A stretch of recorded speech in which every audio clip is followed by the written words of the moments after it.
أحب الرسول وآل الرسول محبة مستمسك بالهدى لهم في فؤادي هوى من هوى. آیا نور امامت شیعه کامل شده است؟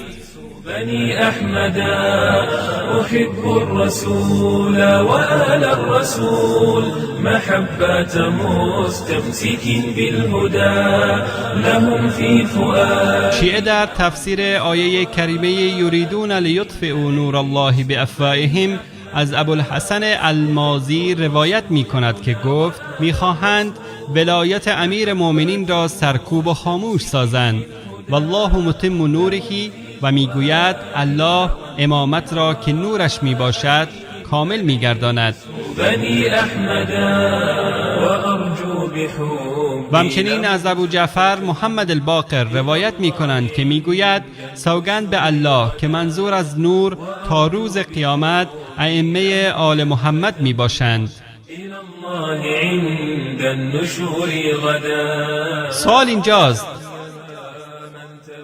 که آیا خداوند نور خیش را با نشر و گسترش اسلام کامل گرداند یا با دادن ولایت و خلافت به اهل بیت؟ تنها 2 تن از ائمه زمام خلافت را به دست گرفتند، علی و فرزندش حسن رضی الله تعالی عنهما. پس کامل گرداندن نور به وسیله 10 امام دیگر ناکام مانده است. خلافت و حکمرانی 10 نفر دیگر کجاست؟ در حالی که دین اسلام و نور الهی به نص قرآن کامل گشته است. الله متعال در سوره مائده می‌فرماید اليوم اکملت لكم دینکم واتممت علیکم نعمتی ورضیت لكم الاسلام دینا.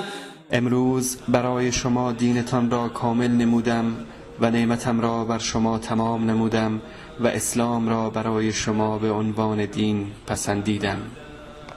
أساء الغلاة وظل الجفاة فكل عن الحق قد أبعدا.